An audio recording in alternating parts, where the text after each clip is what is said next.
Arise International, which today runs schools for more than 600 displaced children in the camps that the Nigerian government says doesn't exist.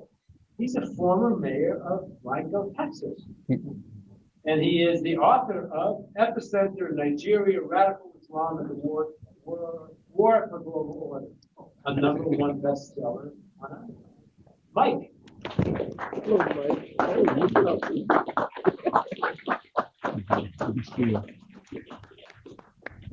Thank you. Thank you so much. Everything I'm about to say is factual, so I have 19 pages of references. If anybody wants to question anything I say, it's right here, because some of it might be shocking. Nigeria, the 6th largest nation on earth, on track to be the 3rd largest by 2050. Yeah. Top 5 OPEC, $1 trillion in minerals, a cultural powerhouse.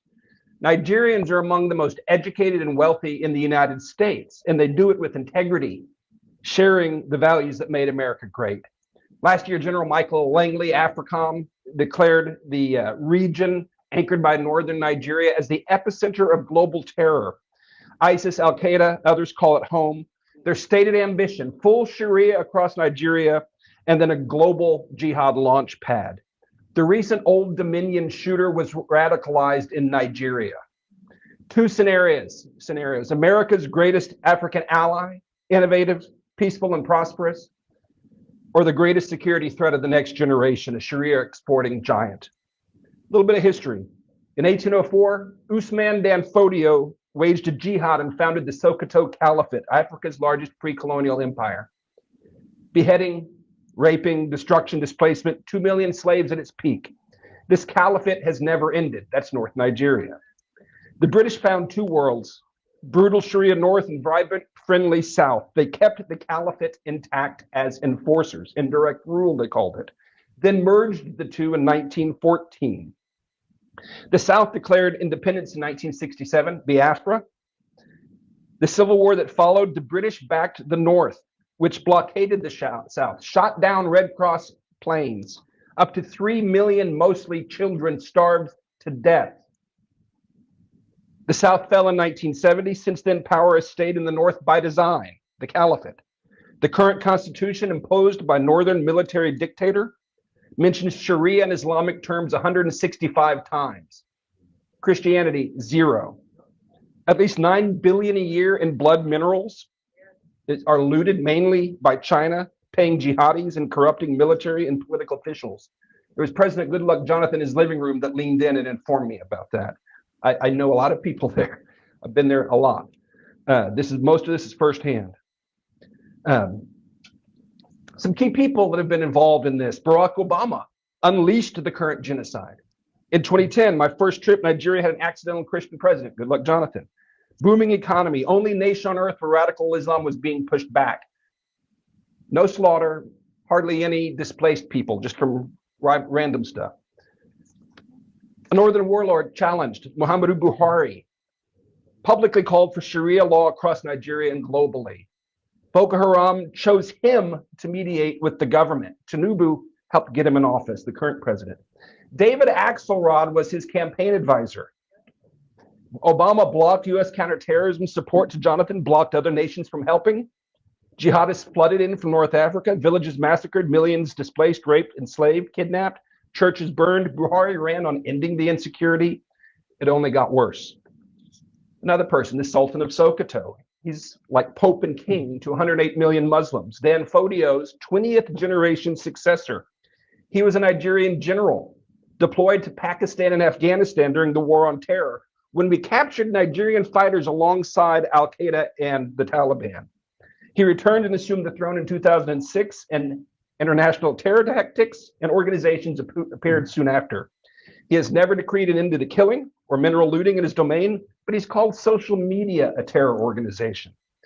In 2025, he publicly supported the push for Sharia in traditionally Christian southern states. President Bola Tinubu, if that's his real name. In 1993, he forfeited $460,000 to a federal court in Chicago and fled the United States. That was proceeds from a heroin trafficking ring, which, by the way, heroin funds 37% of jihad around the world.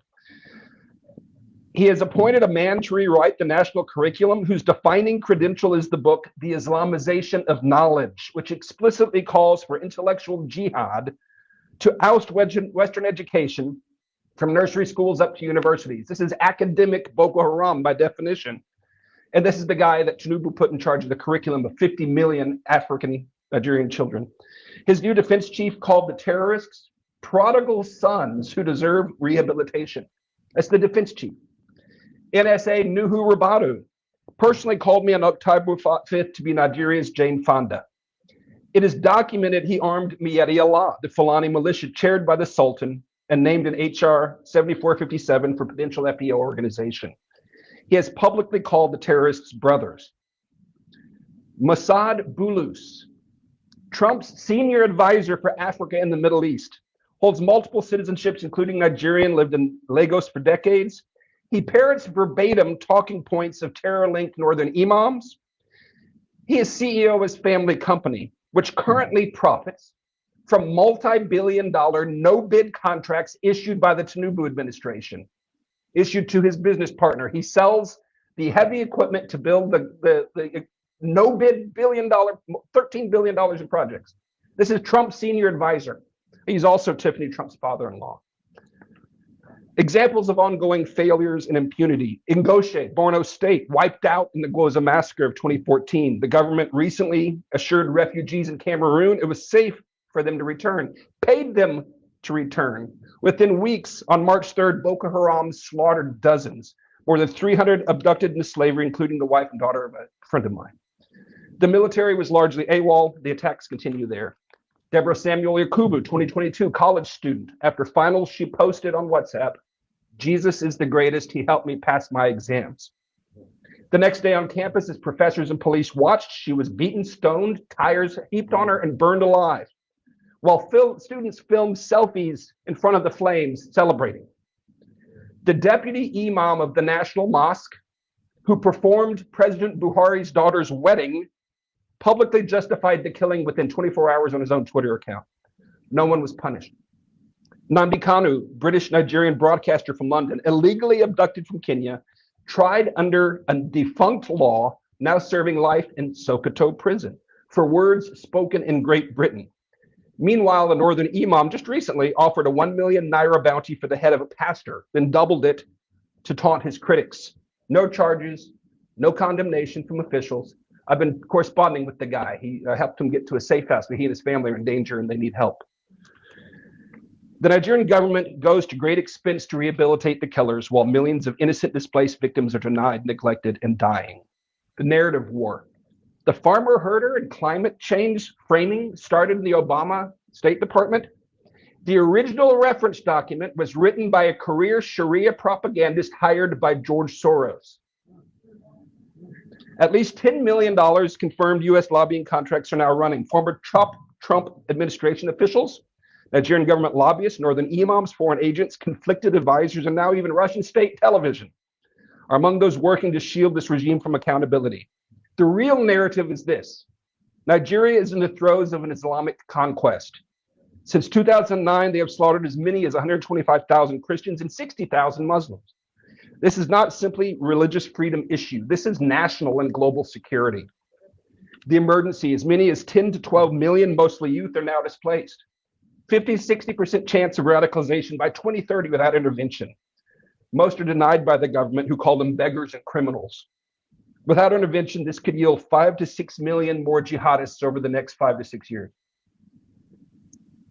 Intervention is not hard. The international community has the money and the mandate to help if the displaced are simply recognized. In 2015, the UNHCR documented multiple displacement camps in Abuja. Today, they deny those camps exist. I have run schools in those same camps since 2020. They do exist. I affirm the cycle of violence is not inborn or inevitable. A lot of Americans write it off. Oh, that's just what they do. Yes, the children who saw their parents hacked to death often come to our schools wanting to go back and get revenge. But I can tell you, with an education, they gain character, hope, and vision, and they want to go back to rebuild. What must happen? Nigeria has long been strangled by radical Islamists, predatory extraction, globalist meddling, and institutional corruption.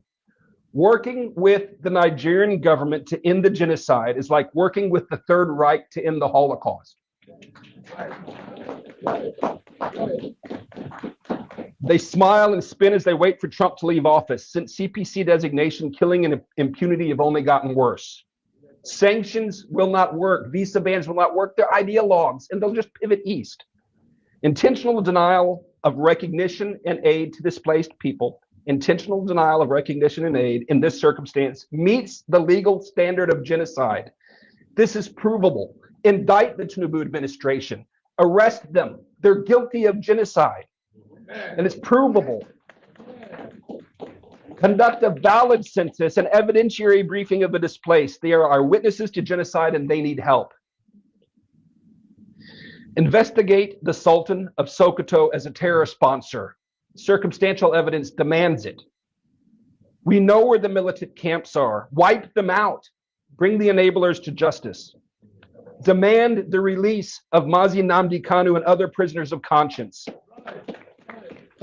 Offer asylum protection to them and others threatened by this regime. Ensure a free election in 2027. It can be done for the cost of a Tomahawk missile volley. Tinubu was declared the winner with less than 9 million votes in a nation of 230 million. A free election changes everything. Let the people vote on a new constitution and self-determination. Like so many other British colonial contraptions designed to fail, separation is likely inevitable, and it is just. The time is now. Nigeria is at a crossroads. It will become either a peaceful, prosperous ally or a massive launchpad for global jihad. There is no going back to the status quo. If the world turns away after this unprecedented scrutiny, the backlash will be bloody and absolute. The window is closing. We must call this what it is and intervene now, or the current genocide will grow and draw more innocent blood, not just there, but here in the United States. Thank you. Wow. I gotta know you. In the heart of the city where stories unfold, Gentle Media TV shining bright and bold, bringing news from the corners of the globe, connects us together no matter the road. Watch us rise, hear the voices roar, unity and diversity.